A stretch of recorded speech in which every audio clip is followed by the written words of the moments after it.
El tema correspondiente a la dominación europea del mundo en 1870-1914 está distribuida en una serie de apartados. El que vamos a ver ahora es el de la Segunda Revolución Industrial. La Segunda Revolución Industrial se produce como consecuencia del desarrollo económico que se produjo,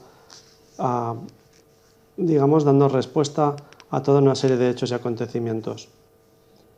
Lo primero que vemos es un grandísimo crecimiento demográfico, sobre todo por el descenso de la mortalidad causada por los avances científicos.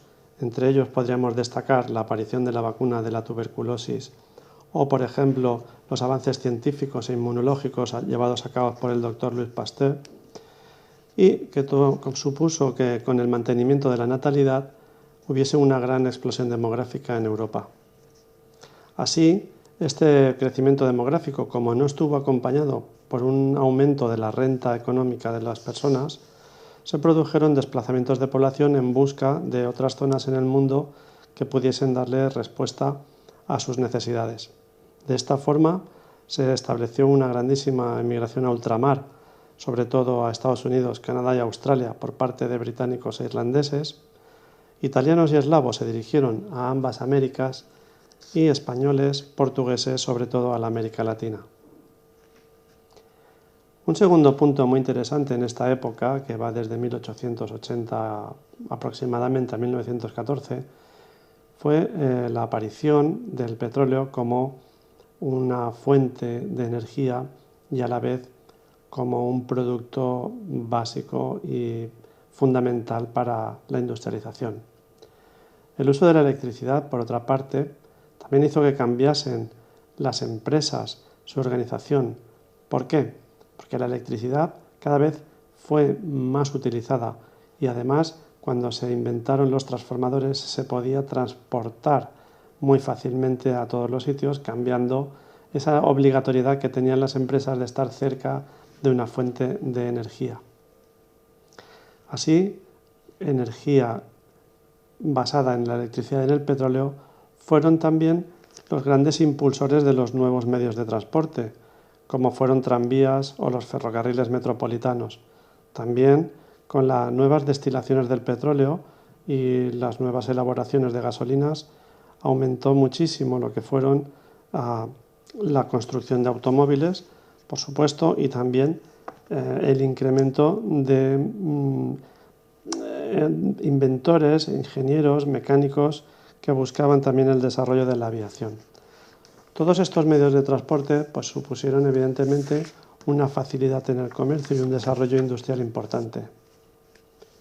A la vez, estas industrias ya no trabajaban de una manera aislada, sino que estaban, impulsadas por ejecutivos, por empresarios que incentivaban que los laboratorios, que los científicos, como por ejemplo Marie Curie, que recibió en 1903 el Premio Nobel de Física por sus estudios sobre la radiactividad, todo esto incentivaba a las nuevas descubrimientos, ciencias, nuevas industrias.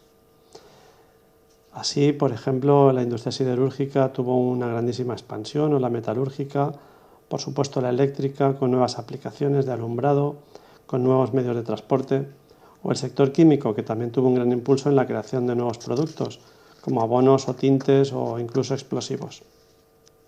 Bien, pasaríamos después al apartado de cómo se organizó entonces el trabajo. Si todo esto era un mundo, una segunda revolución, esto debió suponer necesariamente, y así fue, supuso una nueva organización tanto del dinero, más que del dinero, de los capitales que se necesitaban para este desarrollo industrial, por un lado, y por otro, cómo se organizó el trabajo dentro de esas grandes industrias. En cuanto a lo que es la organización del capital, aquí hay que destacar que las nuevas industrias, muchísimo más potentes, ya no podían salir adelante tan solo con el individualismo, con el capital de un solo empresario, sino que hubo una necesidad de una concentración de capitales de muchos inversores. Esta concentración convirtió a grandes grupos financieros, grandes gigantes empresariales, que al final lo que hicieron fue una paradoja, se produce una paradoja. Aquellos que defendían la libre competencia la fueron obstaculizando. ¿Por qué?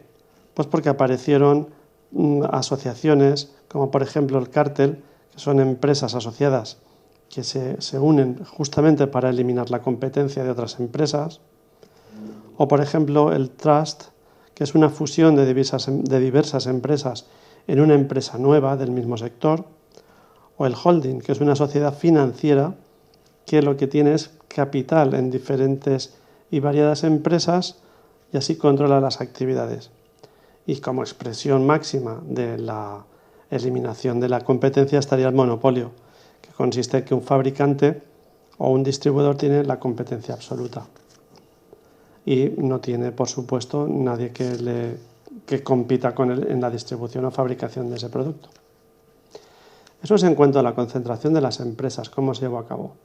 Pero también hubo un cambio muy importante y que ha sido fundamental en el desarrollo de la industria, de la empresa actual, que fue la aparición de unas nuevas formas de organización del trabajo. Y aquí aparece la figura de Friedrich Taylor, un ingeniero mecánico y economista estadounidense que propuso de una manera elaborada una teoría que lo que pretendía o lo que defendía era que había que organizar la fabricación industrial pero de un modo científico para aumentar la productividad. Y esto estaba basado sobre todo en la eliminación de los movimientos inútiles que el obrero pues a lo mejor hacía de forma inconsciente y así optimizar el tiempo empleado. También ideó para ello una cadena de montaje y en esa cadena de montaje que a todos ahora nos es muy familiar, en este momento fue un gran avance para la productividad de las empresas, de las fábricas. En esta cadena de montaje, esa cinta continua es la que decide, digamos, el tiempo y marca el ritmo de producción, evitando esa pérdida de tiempo y así los obreros, pues digamos, eran muchísimo más productivos. Hay que decir que también propugnaba que a los obreros se les asignase un salario justo y que no se porque muchas veces cuando se habla del taylorismo se hace de forma despectiva y en sus artículos él siempre defendía que el trabajador estuviese bien remunerado. Bien, esto era una teoría. La práctica, cómo se llevó a cabo esa teoría, lo vemos en el ejemplo más claro de la mano de Henry Ford, que en su fábrica de Detroit, en Estados Unidos, adaptó esa cadena de montaje propuesta por Taylor a la producción de automóviles. Consiguió así fabricar un automóvil relativamente barato, el Ford T, con una maquinaria innovadora y así puso al alcance de la familia media americana un automóvil que era un elemento muy codiciado.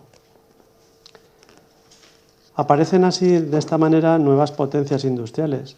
Deja ya de ser Gran Bretaña la fábrica, digamos, internacional y pasa de ser un tercio del total mundial que era de su producción a finales de siglo. Cuando estamos a principios del siglo XX ya solamente representa un 14% de esa fabricación mundial. Es Alemania el principal competidor de Alemania y a finales de siglo y ya a principios del siglo XX se convierte en una grandísima potencia. Y en cuanto a la expansión del comercio, que sería el último apartado que nosotros vemos en nuestras imágenes en el tema, sería un paso más que dieron las grandes economías capitalistas y era intentar que esa gran producción, pasase a manos de los particulares. Se quería así aumentar el mercado de consumo y por ello se innovaron los sistemas de venta al detalle. Hicieron, por lo tanto, grandes superficies comerciales y allí se ofrecían una gran variedad de productos a precios más bajos. Se también inventaron o se pusieron en práctica temas como los sistemas de venta a plazos o con préstamos bancarios y también se introdujo la publicidad, además de las rebajas y de las oportunidades. De esta manera el comercio internacional y también el nacional tuvieron un gran crecimiento y entre 1850 y 1914 podemos hablar de progresos en todo ámbito, tanto social como económico.